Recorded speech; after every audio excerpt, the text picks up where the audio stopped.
Қазір сіз сенбейтін шығарсыз, бірақ мынау кәдімгі тауықтың жұмыртқасы. Менің ойымша солай қызық болады. Қара түсті лапша, қара түсті Орео мұнайға ұқсап тұр. Мен жеп жатқан тамақтардың түсі осындай.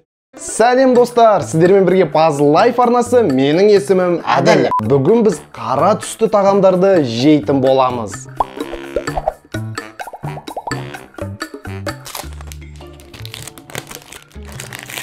Енді бәрі қара түсті болды. Мына жерде бүгін бізде не? Қазір сіз сенбейтін шығарсыз, бірақ мынау кәдімгі тауықтың жұмыртқасы. Оны қазір жеген кезде қалай істегенімді айтатын боламын.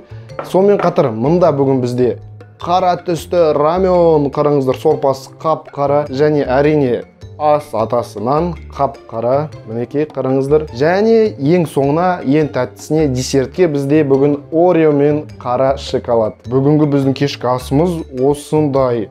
Қара түсті болған санамағанда кәдімгі кешкі астардың біріне ұқсайды. Достар, қазір сіздерге көрсетем. Раменнің лапшасы қап-қара болып қапты. Қара сорпада жатып, мінекей. Оны араластыру керек еді ғой. Қараңыз, негізі мен араластырғам, бірақ мінекей қара түсті лапша. Мен қалай бұл раменді істедім, жай ғана сатып алдым.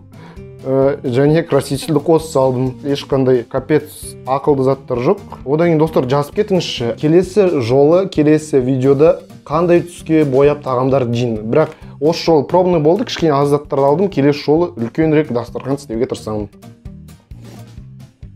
Дәмінде ешқандай өзгеріс жоқ, өте дәмді. Маған жұмыртқа қызық болып тұр. Жұмыртқаның дәмі қандай болады?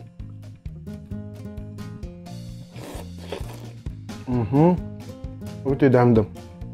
Өте дәмді. Мен негізі бүгін нанға май жеп, майды да қап-қара қылып істейін дегем. Красительмен, бірақ краситель мөлшерін қанша қосу керек, осы видеода алдымен бақылап, пробный істеп көрейін дедім. Енді білем, қанша краситель қосу керек. Сондықтан төменгі пікір алаңға смело жазыңыз, келесі жолы қандай түсті тағамдарды жейін. Негізі лапшам беті сары болып тұрған кезде мен ойлағам, бұл боялмай қала ма деп. Бірақ боялып қапты, қараңыздар. Қазақ ютубында видеоларды көрген шығарсыз, 24 сағат тек қана бір түсті тағамдарды жейм деген. Оларды байқасаңыз, сырты тек қана бір түстілерді алады. Puzzle Life арнасында мен енді тағамдардың барлығын бояймын. Яғни келесі жолы 24 сағат түрлі түсті тағамды жейтін болсам, мен тек қана сырттарын түрлі түсті емес, кәдімгі ішін барлығын толықтай красительмен бояп жейтін боламын. Менің ойымша солай қызық болады. Қараңыздар, тіпті сорпаның өзі қап-қара түсті. Краситель еш дәмге әсер етпейді екен. Қараңыздар, қара түсті лапша. Раменді ұра бермеймін, жұмыртқаның дәмін көрейін. Мен негізі бұл жұмыртқаны қалай істейін дегем.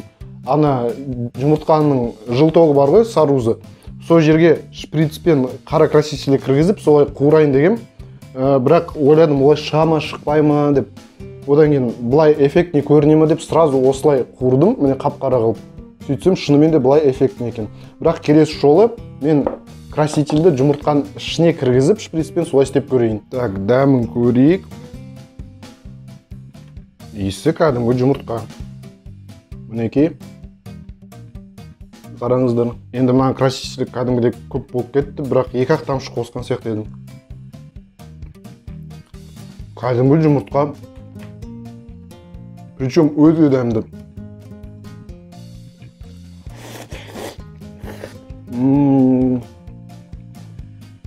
Өте дәмді шығыпты.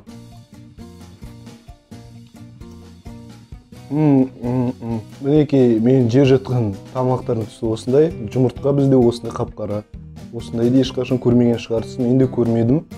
Өте қызықты, прикольно. Өте дәмді. Бірақ тіліме қатты краситель ембеген сияқты. Тәкс, қара түсті сорпаны ішіп көрейік.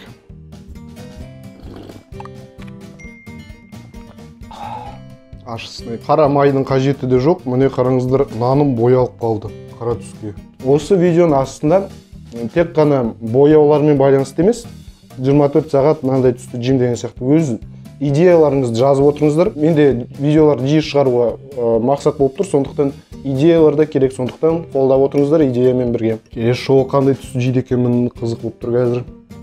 Бірақ бүгінгіде маған қатты ұнап тұр қара түстегі тағамдар.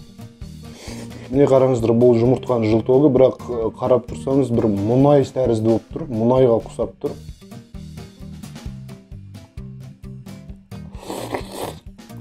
Ішімде қазір бәрі қап-қара түсті болып тұрған шығар. Мына футболка кімнің есінде? Өзге деген. Бұрында осындай футболкаларды сатқан едік. Түрлі партиясына қалып қалған бір штугы. Біріншісін бітірдік. Қара раменді бітірдік. Енді жұмыртқаны до конца бітіріп тастайық. Нанмен бірге оны қалай істейміз? Былай істеп. Мына жерге қояйық. Және жеп қоямыз. Бұл мысықтың шашы ма? Осы камераның алдында жесем, білмеймін, софтбокстардан ба қатты терлеп кетемін. Енді десертке көшейік. Негізгі тағамды жедік. Мынау бізде қара түсті Орео, ішіндегі даже начинкасы қара түсті.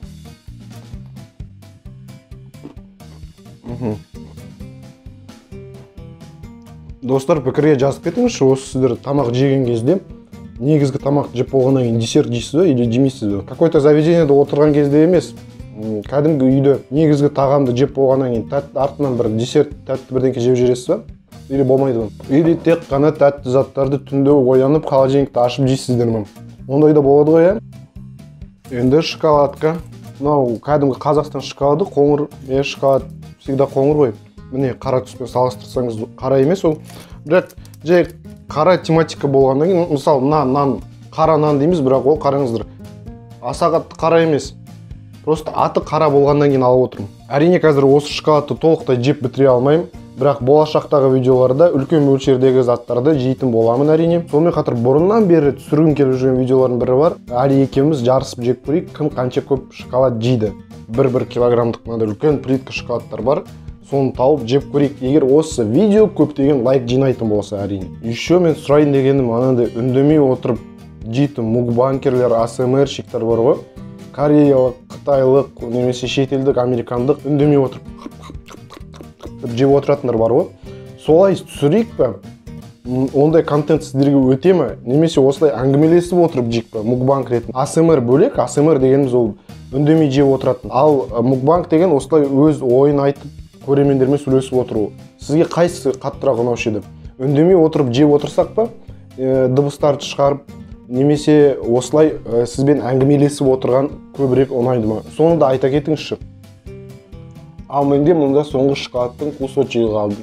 Қара жұмыртқаны істедім, қара рамен істедім, қорпасы бәрі қап-қара, лапшасы қара, қара нан жедім, сусын қара, және десерт бізде бүгін қара болды. Бүгінгі видеомыз ұнаған болса, міндетті түрде лайк басыңыз. Мукбанк пен ASMR-ді жақсы көретін достарыңыз, кластастарыңыз, туыстарыңыз болса, репост жасаңыз. Осы каналды жылдың соңына дейін миллионға жеткізіп көрейік. Менің ойымша мүмкін.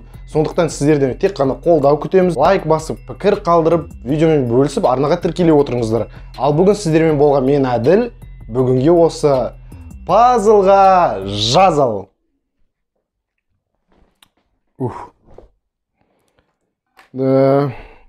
Тойдық.